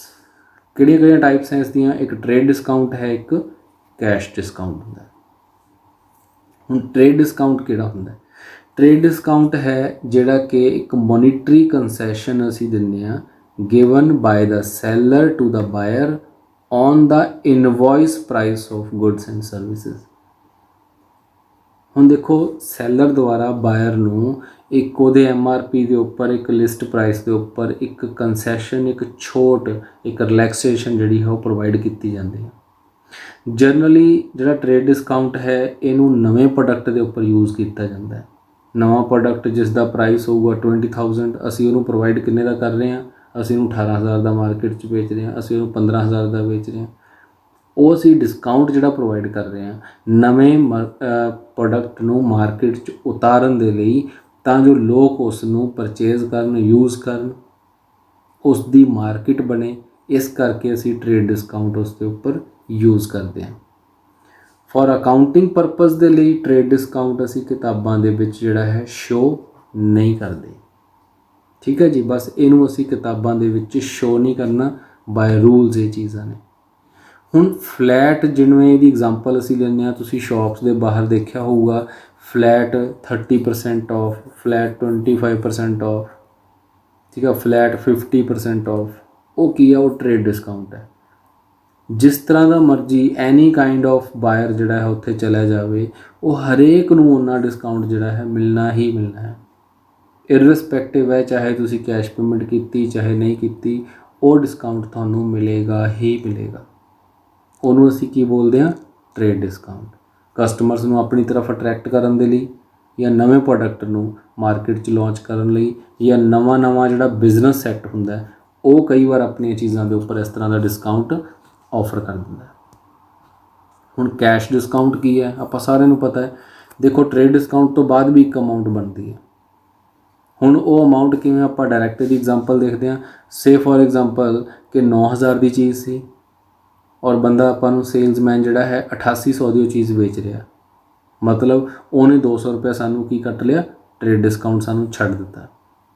ਜਦੋਂ ਮੈਂ ਪੇਮੈਂਟ ਕਰਨ ਲੱਗਿਆ ਤਾਂ ਮੈਂ ਉਸਨੂੰ ਕਿੰਨੀ ਪੇਮੈਂਟ ਦਿੱਤੀ? 8500, ਮਤਲਬ ਮੈਂ 300 ਰੁਪਈਆ ਹੋਰ ਇੱਥੋਂ ਘਟਾ ਕੇ ਉਹਨੂੰ ਪੇਮੈਂਟ ਦਿੱਤੀ। ਆਪਾਂ ਕਈ ਵਾਰ ਦੁਕਾਨ 'ਤੇ ਕਹਿ ਦਿੰਦੇ ਨਾ ਪੇਮੈਂਟ ਦੇ ਕੇ, ਬਸ ਜੀ ਬਸ ਬਹੁਤ ਹੈ, ਕਿਸੇ ਹੋਰ ਤੋਂ ਕੱਢ ਲਿਓ ਪ੍ਰੋਫਿਟ, ਹੈ ਨਾ। ਆਪਣੀ ਥੋੜ੍ਹੀ ਬਹੁਤੀ ਜਾਣਕਾਰੀ ਹੁੰਦੀ ਹੈ, ਉੱਥੇ ਜਾਣ ਪਛਾਣ ਹੁੰਦੀ ਹੈ। ਸੋ ਉਹ ਜਿਹੜੀ ਅਮਾਊਂਟ ਇੱਥੇ ਆਪਾਂ ਛੁਡਾ ਲੈਂਦੇ ਹਾਂ ਉਸ ਨੂੰ ਅਸੀਂ ਕੀ ਬੋਲਦੇ ਹਾਂ? Cash discount. ਹੁਣ ਸਮ ਟਾਈਮ ਇਹ ਦੁਕਾਨਦਾਰ ਵੀ ਆਫਰ ਕਰਦਾ ਹੈ, ਸੈਲਰ ਵੀ ਇਸ ਨੂੰ ਆਫਰ ਕਰ ਦਿੰਦੇ ਆ। ਸੈਲਰ ਕਈ ਵਾਰ ਆਫਰ ਕਰ ਦਿੰਦੇ ਆ ਕਿ ਜੇ ਤੁਸੀਂ ਇਹਦੀ ਜਿਹੜੀ ਪੇਮੈਂਟ ਹੈ ਉਹ ਕੈਸ਼ ਹੁਣੀ ਕਰ ਦੋਗੇ ਤੁਹਾਨੂੰ ਐਡੀਸ਼ਨਲ 5% ਡਿਸਕਾਊਂਟ ਮਿਲੇਗਾ। ਜਿਵੇਂ ਉਹਨੇ ਲਿਖਿਆ flat 20% of, additional 5% for cash payment.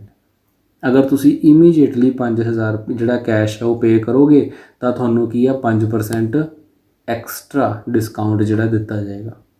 ਉਹ ਕਿਉਂ ਦਿੱਤਾ ਜਾਂਦਾ ਹੈ? ਦੇਖੋ ਪੜ੍ਹਦੇ ਹਾਂ ਆਪਾਂ ਇਹਨੂੰ। ਮੋਨੀਟਰੀ ਕੰਸੈਸ਼ਨ ਹੈ given by the seller to the buyer on amount due from him after trade discount.